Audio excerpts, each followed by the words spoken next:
اللہ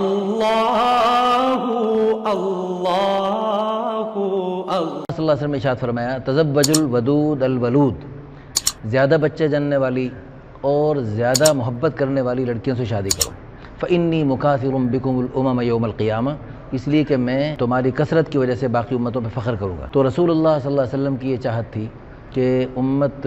کثرت سے ہو، تو اللہ کے پیارے حبیب صلی اللہ علیہ وسلم کی چاہت کیسے پوری ہوگی؟ جب بچوں کی شادیاں جلدی ہوں گی، کیونکہ بچوں کی شادیاں جلدی ہوں گی،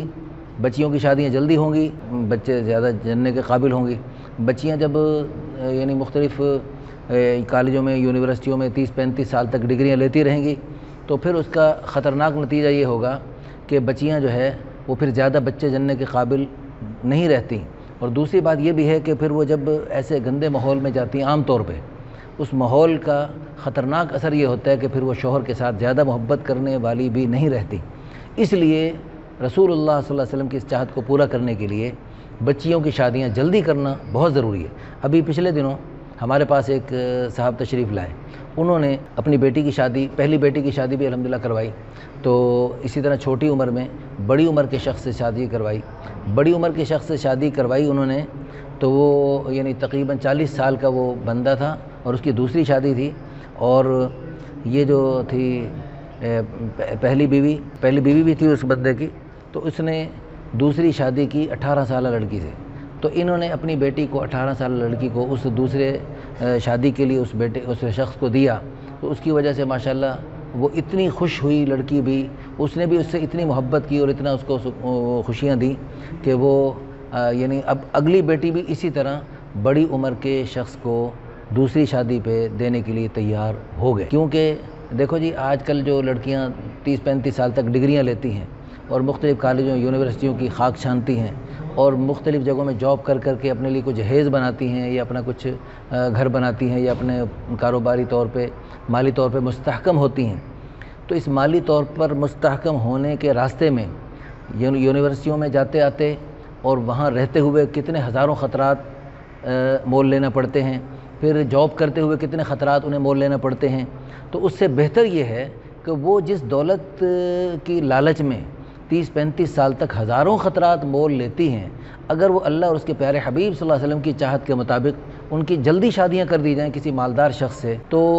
ان کو وہ جو مالی طور پہ جو ہے زیادہ چاہت ہے وہ بھی انہیں مل سکتی ہے، اور ساتھ ساتھ اللہ تعالیٰ کے فضل و کرم سے اللہ پاک ان کو بہت خوشیاں عطا فرما سکتے ہیں۔ جب وہ اللہ جو پہلی بیوی کا رب ہے، وہ دوسری تیسری چوتھی بیوی جو بنے گی بچی، اللہ پاک اس کا بھی رب ہے، اللہ پاک اس کو بھی وہی خوشیاں عطا فرمائے گا۔ جیسے اللہ پاک نے مردوں کو 2-3-4 شادیوں کی اجازت دی، اسی طرح اللہ تعالیٰ نے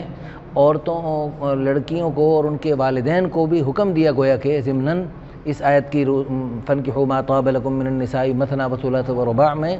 یعنی والدین، لڑکیوں کے والدین کو اور لڑکیوں کو بھی حکم ہے کہ تم دوسری جگہ، تیسری جگہ، چوتھی جگہ جا سکتی ہو، تمہیں جانا چاہیے۔